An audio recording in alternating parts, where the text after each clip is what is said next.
3, 4, 5, 6, 7, 8, 9, 10 little boys. You are certainly outnumbered.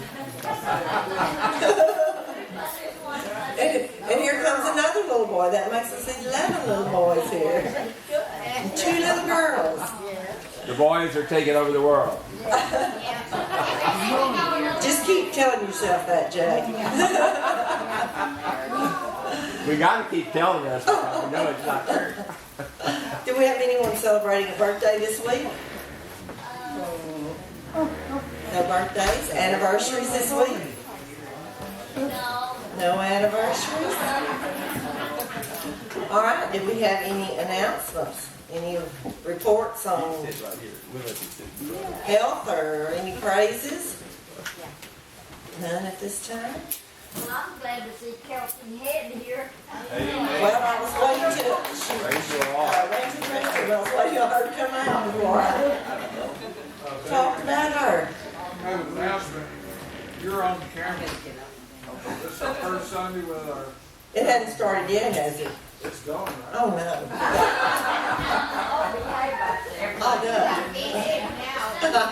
I always do. Now, Kelsey, we are so glad to have you back. Looking forward to hearing you sing, and always looking forward to hearing Cheryl. So there's no other announcements at this time? Yes, ma'am. I just want to thank everybody for the gift card. That was so sweet of you all to think of us with our new baby, and so we just appreciate our church family so much. So thank you all so very much. Well, we are thrilled to do it. We are just, you're the family. All right, any other announcements? Yes, sir.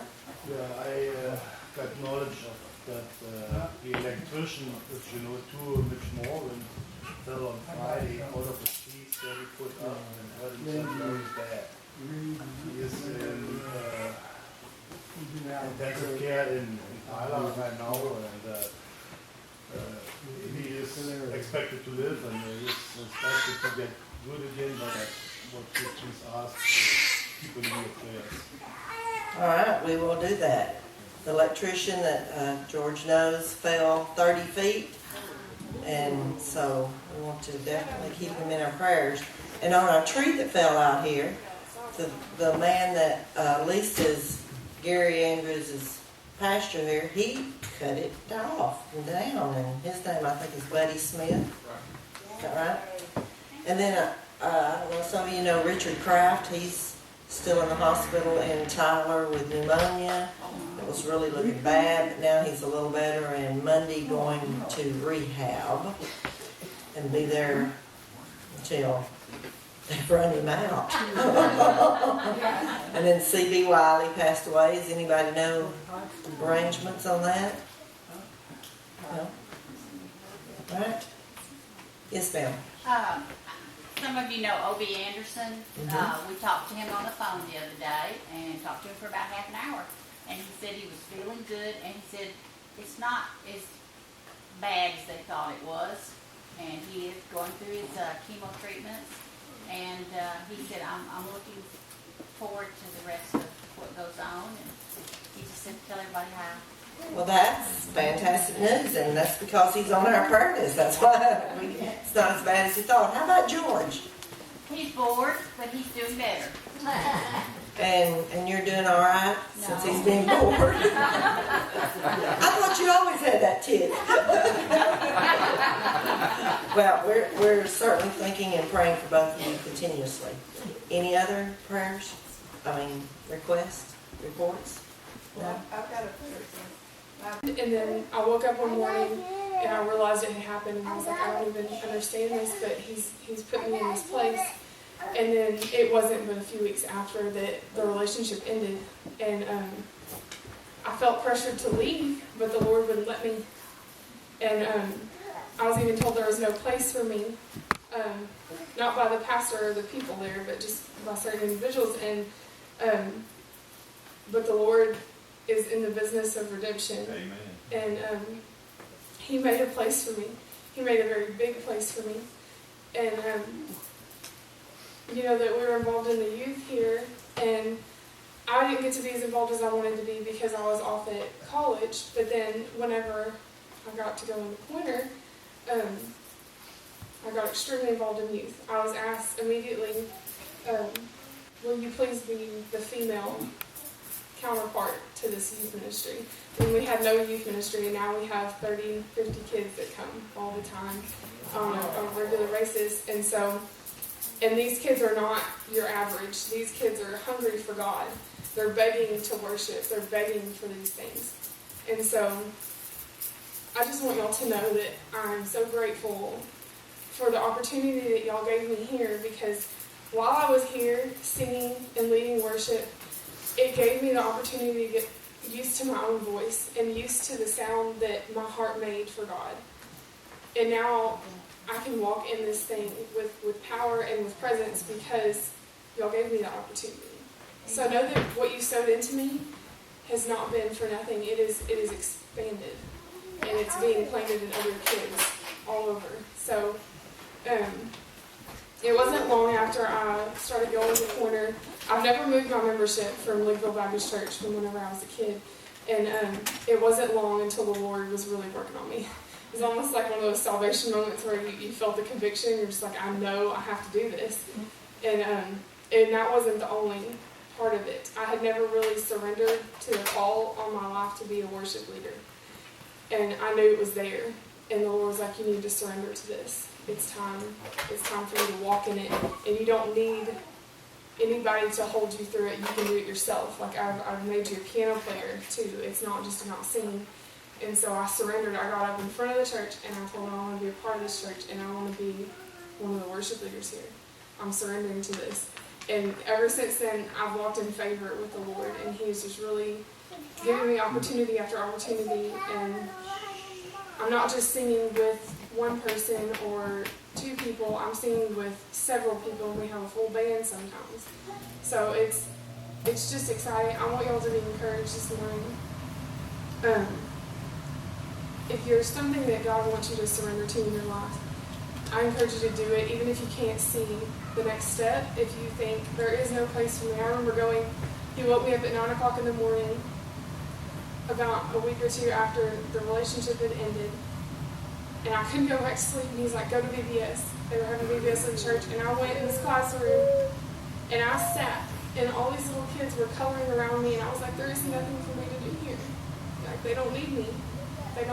Nobody needs me, because I kept asking all morning, what can I do, what can I do, what can I do? And they were like, you can just sit here, And then I said, okay, though. I went and talked to the pastor. I said, I'm going to stay. I'm going to stay. I don't know the place for me yet, but God won't let me leave. And so walk in faith, knowing that He is sovereign and He is good and He will take care of you.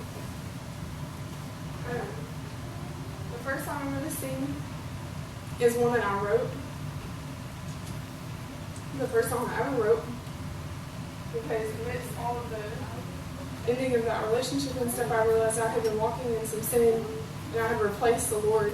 And a lot of the unraveling that took place came from a moment when I told the Lord in my kitchen that I missed Him. And then everything started to fall down. My kingdom that I had built started to crumble.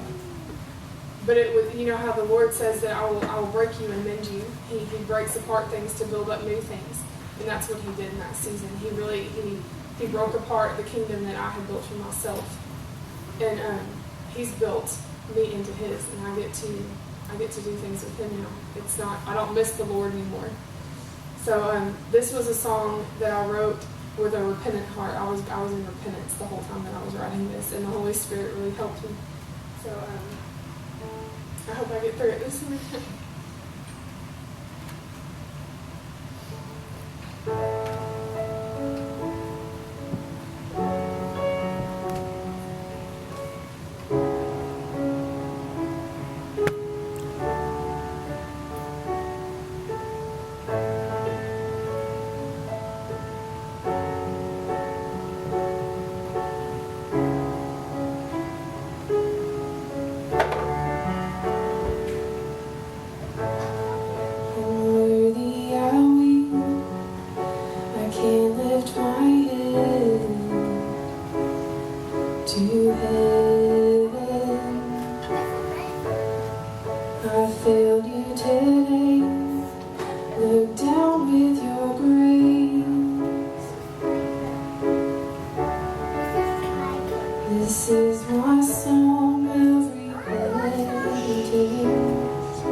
song of repentance. Don't look away from me, Jesus, I plead.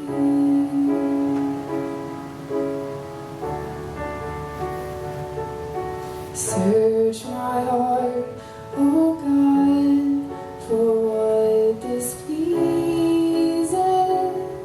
you, so you can cast my sin as far as the east is from the west. You say I choose not to remember anymore, because my love holds no record of wrongs. Your kindness brought me here to the cross, so repentance can flow from my lips.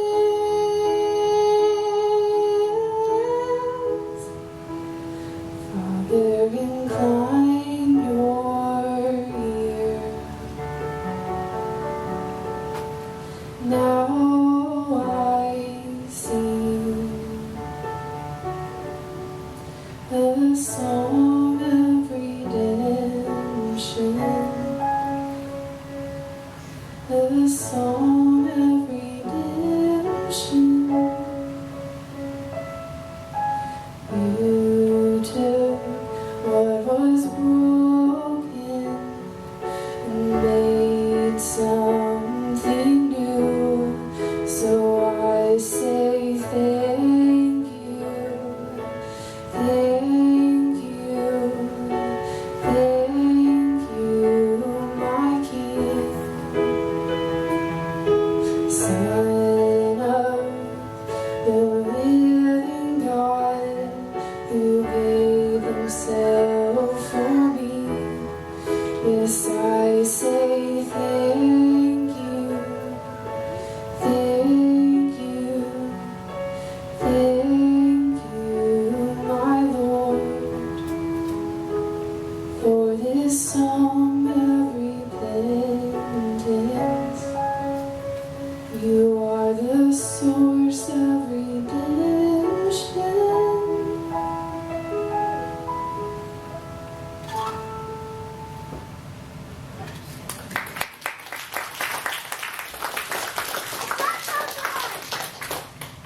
The next one I'm going to sing is a hymn that y'all probably know. I told this sweet lady right here this morning. I had a feeling that somebody wanted to hear this song today. I just started singing it about a month ago, just randomly. I hadn't heard this song since I was a kid, and I just started singing this song one day, just randomly, and I couldn't stop. And so I was like, I have to find out how to play this song, and sometimes you can't find chords online. And so I sat down for about an hour or two, and I figured out the chords. So I was like, I have to learn this song, and I have to play it when I go to Elm Grove. So I also wrote some different verses to it. So I'm going to kind of add those in there with it. And so on the chorus, if y'all want to sing it with me, feel free to.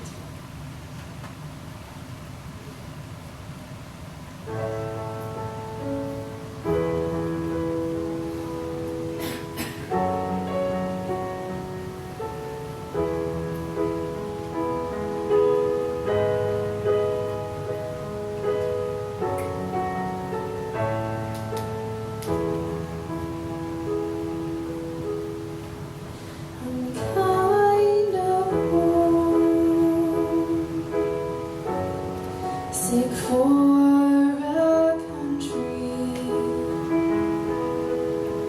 to which I've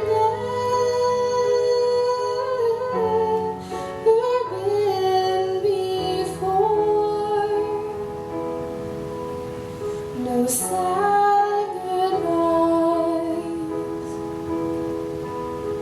will there be spoken, for time won't matter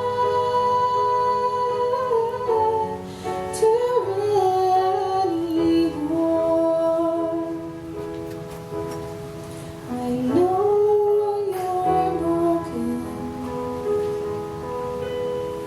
but I'm busy mending a place for you is in my heart. I see you're scared to speak surrender. Give faith the room to move the mountains, to build a land. I'm longing for you, and someday only I'll stand there. My home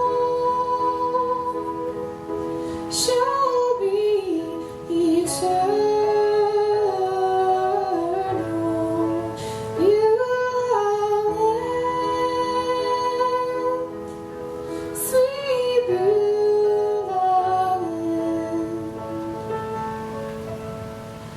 Oh, my soul,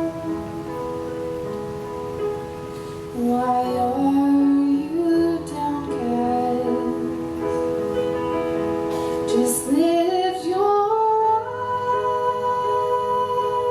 eyes up to the hills,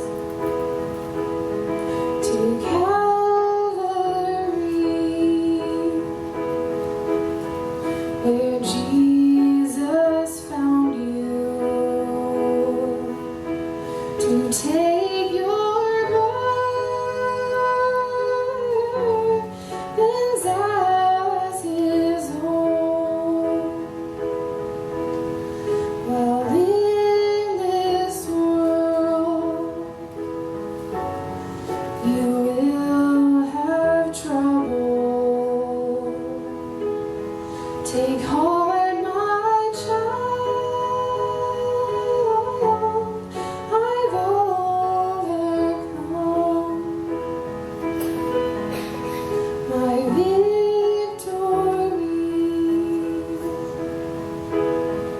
it lives within you. Just take my hand, I'll take you there, to beautiful land. I'm longing for you, and someday only I'll stand there. My home shall be eternal. Beloved, sweet beloved, I'm looking now across that river to where my faith will end inside. There's just a few more days to labor, then I'll join my Father there. You I'm longing for you, and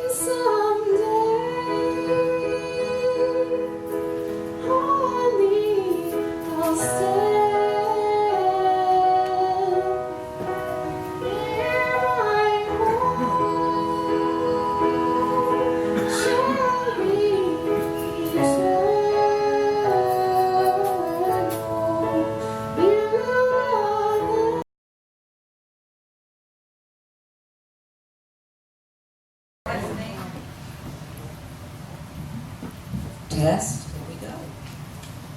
Happy Mother's Day to all you precious moms out there. Now, whenever I'm asked to sing, I always take a lot of thought into what I'm going to sing, and sometimes I just can't come up with anything. And sometimes I pray, and sometimes He answers. But this song is not really a church song. It's more of a story. And I'm going to throw Brother Brent out here. Amen. Come on. And this song just reminded me of him and the stories that he tells us about his mom growing up. And this song is called When Mama Prayed. Amen.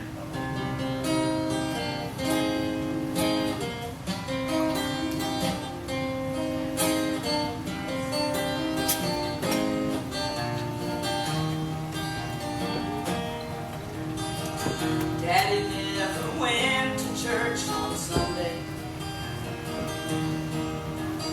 He said, that's one thing I'll never do. But Mama never gave up. She said one day he'll be sitting here beside me and you. I can still hear Mama softly talking, tears falling on her folded hand. So that Easter Sunday when my daddy walked in, that's when I began to understand. When Mama prayed, good things happened. When Mama prayed, lives would change. Not much more than 5 foot tall, but mountains big and small, crumbled all the way when Mama prayed. Amen.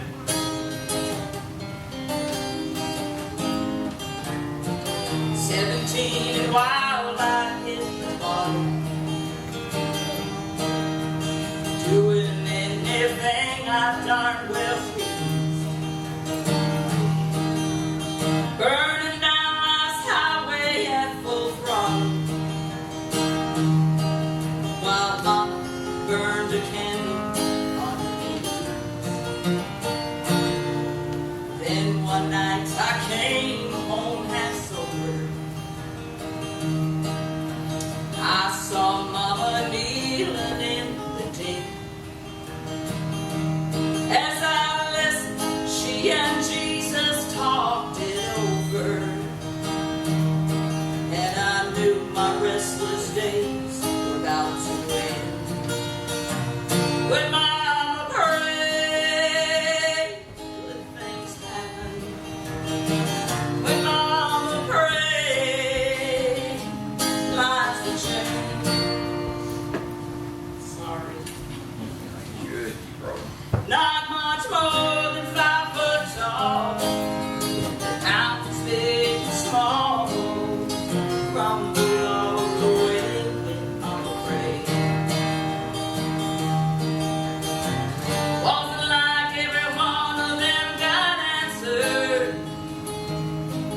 but the times that weren't, it seems to me, were rare. You almost felt sorry for the devil, 'cause heaven knows he didn't have a prayer. When Mama prayed,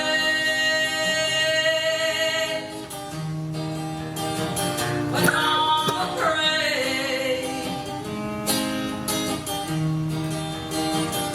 not much more than 5 foot tall, mountains big and small, crumbled all the way when prayed. It crumbles all the way when Mama prayed.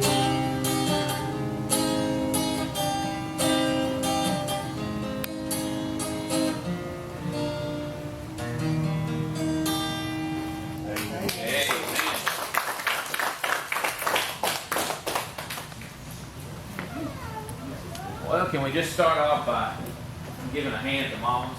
Yeah.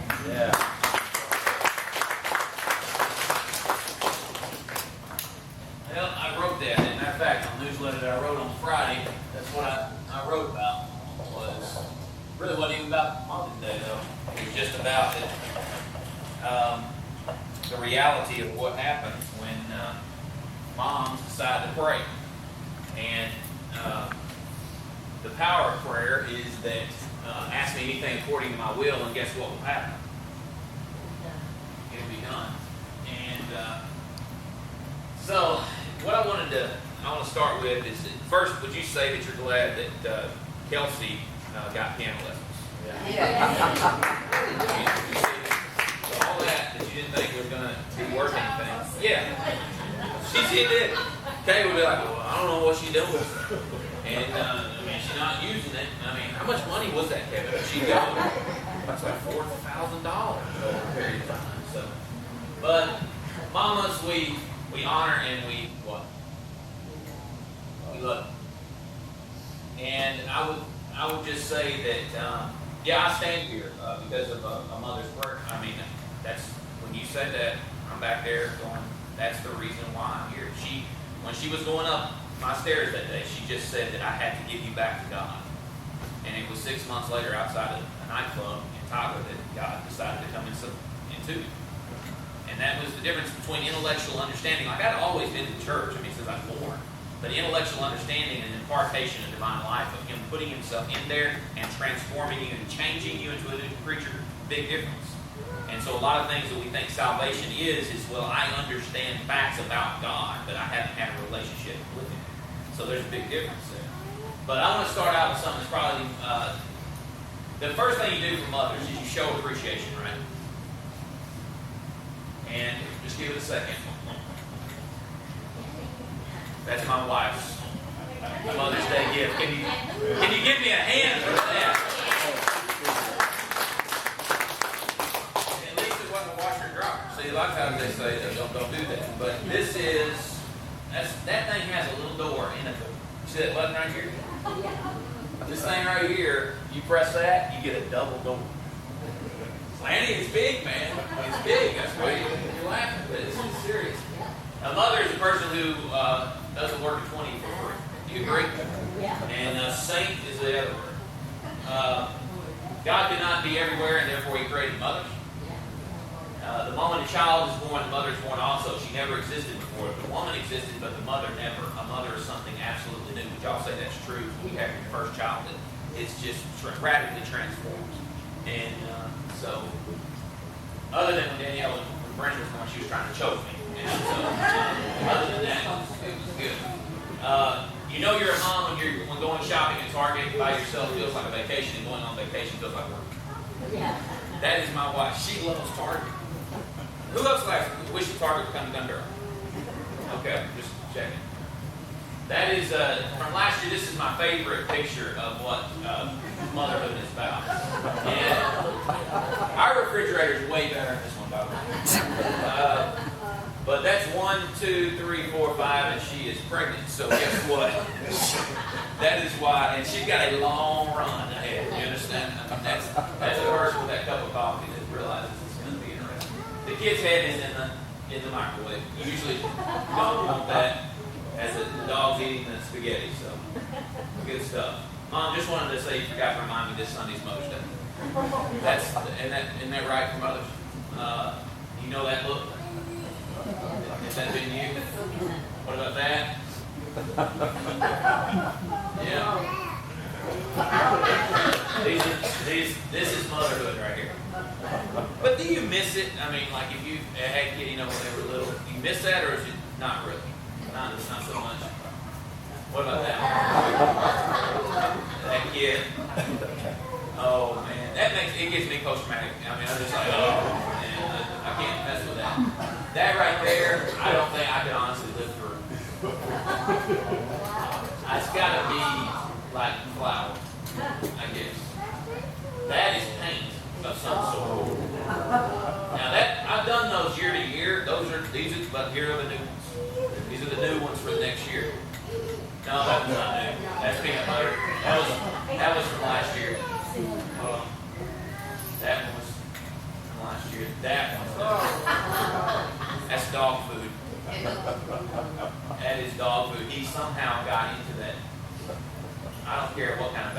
got any surviving that one. That one right there, pillows. I mean, it looks like it snowed in there. And that kid, and you know what mothers do first? They always just take pictures first. Have you noticed that? Or that kid was hanging by a thread, and he's probably been hanging there 20 minutes, and she went and got a camera, got the battery in it, and said, you're going to stay there until I get a picture of this. That's true parenting right there. Notice how comfortable the kid looked. He was okay. I think he was all right. He's going to be fine. I hope your Mother's Day pleasant is more pleasant than labor was, and I do hope that for you. This is me. It is in some ways still doing that. Right? Have you noticed, mothers, that it never really ends? It doesn't matter if it's 29. Anytime you worry if you're a good mom, remember that at least it didn't turn out like this one. These are some of the pictures I found of just what motherhood looks like. Would you agree that that's what it looks like? What about that? Yeah. But what about this one? That's one I want to kind of, just for a couple of minutes, focus on. Did that last year. Do you remember what this was? This depression, right? Well, the photograph that has become known as the migrant mother is one of the series of photographs that Dorothy Lane made in February, March 8, 1936 in Como. Is that anybody been in California? I don't know if I'm pronouncing that right. Lane was concluding a month's trip photographing migratory farm labor around the state for what was then the Resettlement Administration. In 1960, Lane gave this account of the experience.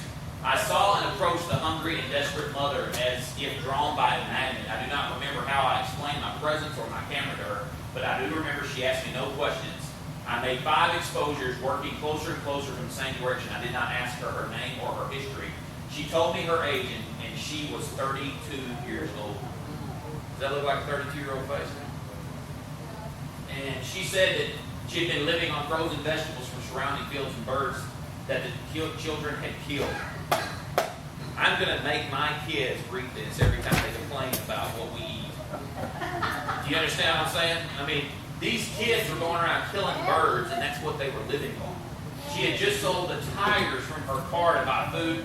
There she sat in a lean-to tent with her children huddled around her and seemed to know that my pictures might help her, and so she helped me. There was a sort of equality about it. That's another shot of it. But this is the one that really, I think, gives you that's her right there. That's a mother that is a true mother. But those kids are still what?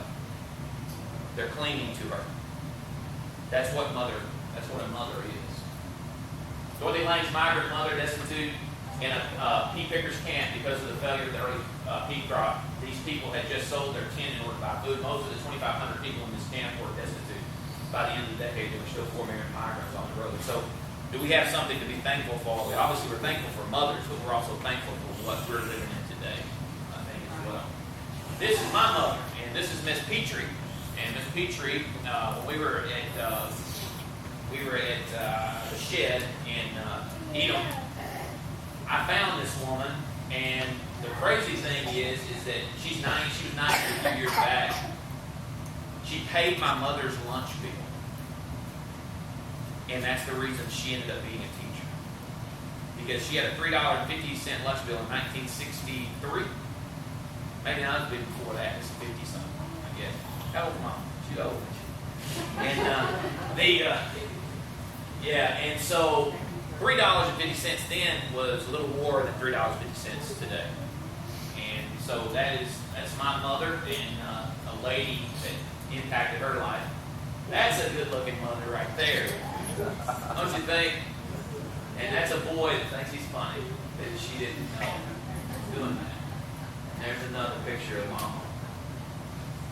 Now, the only reason I show this was when we went to Florida, and that's the last time I smiled. That was us pulling out. That's the only reason I did that. I said, I think that might have been the last time. Because that was how many hours? 13, 14, 15? It was forever. So, it was long. Trinity's smiling, but she was asking by the time we pulled out from that picture, when are we getting there? How much longer? That's her at the place. And that's the greatest picture of my son with a mother right there. Love that one. A mother is a person who's seen there are only 4 pieces of pie for 5 people promptly announce that she never did care for 5.